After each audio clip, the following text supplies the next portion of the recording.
বন্ধুগণ, শুভ সন্ধ্যা হয়ে গেছে। আমি বাড়ির পথে রওনা দিয়েছি। আর দেখো, পুরো একদম ফাঁকা রাস্তা, কিন্তু একজন পেছনে ছিল যার মুখটা সে দেখাতে চায় না আর কি।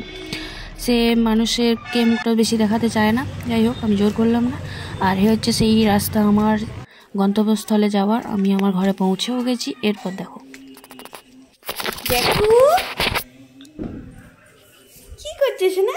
ও মা, বাবু আমাকে পাত্তাই দিল না। জানি না কি হয়েছে, আমার সঙ্গে কথাটা তো বলছে না বলে মনটা খারাপ লাগলো।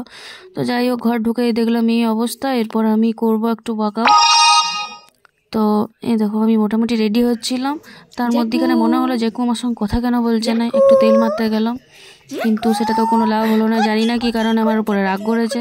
তো ওর সঙ্গে খেলতে খেলতে দেখি যে কি হচ্ছে, প্যারের লোক চলে এসছে। দেখো এবারে ওকে কিরকম পাত্তাটা দেয়, দেখতে পাচ্ছ? আমার সঙ্গে এরকম কিছুই হলো নাই, হলো হচ্ছে বিবেকের সঙ্গে। কত আদর করছে, মাথা টিপে দিচ্ছে, ভাবছে মাথা ব্যথা করছে। তো কত আদর খেলো। এরপরে চলে যাবে। এরপর বিবেক বলছে আমাকে একটু চা দাও, আমি বেরোবো। ওই জন্য ওর জন্যে বেশ মোটা মোটা করে একদম দুধের চা করছি। জানি অম্বল, কিন্তু শীতকাল, কিছু করার নেই। তো এই দেখো, এটা ওর চা। ও চাটা খেয়ে হচ্ছে কি বেরিয়ে যাবে। আমি সেটারই অপেক্ষা করছিলাম ও বেরিয়ে যাওয়ার পরে, আর আমি ওয়ার্কআউট করবো। তো ওই জন্য গান চালিয়ে দিলাম। বলো তো এটা কী গান হচ্ছে? আমি গান না চললে না ঠিক ওয়ার্কআউটটা করা হয় না। তো বলো কী গান চলছে, সবাই বলো দেখি কেমন বলতে পারো।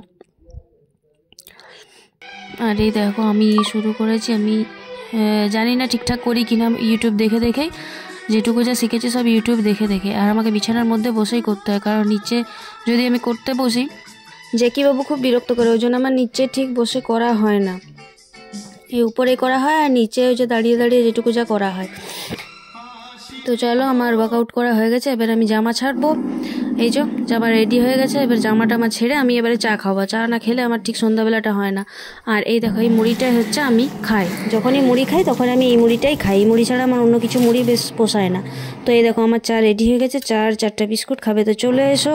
তো এইটা হচ্ছে আমার কাছে সবচেয়ে প্রিয় সময়, চা খাওয়া। আর এটা হচ্ছে রাত্রের খাবার। রাত্রে বিবেকের জন্য আলু আর ফুলকপি ভাজা করছিলাম। তো ফুলকপিটা এনেছিল ভাজা খাবার জন্য, সে ওর জন্য। আর এখানে যে জ্যাকিবাবু আমার বসে আছে খাবার খাবে বলে। এই দেখো ঠিক কীরকম গ্যাট হয়ে বসে আছে, দেখতে পাচ্ছ? দেখো, আর জামা ওর খুলে পড়ে যাচ্ছে গা থেকে। তো সেও খুব খুশি আছে ওটা নিয়ে। তো ওর জন্য খাবার রেডি হচ্ছে, ও খাবে। খুব জোর খিদা পেয়ে গেছে। আর এই দেখো খাচ্ছে বাবু, ওকেও খেতে দিয়ে দিলাম। আর আমিও এই যে খাবার নিয়ে নিলাম, সবজি, ডাল আর একটা শশা। তো এই ছিল আমার খাবার। জানি পছন্দ না হলেও খেতে হবে। তো ওয়েটটা বেড়েছে বেশ, ওয়েটটা একটু কমাতে হবে, সেই জন্যই খাবার। যদিও খারাপ না, ভালো। তো চলো, টাটা, গুড নাইট।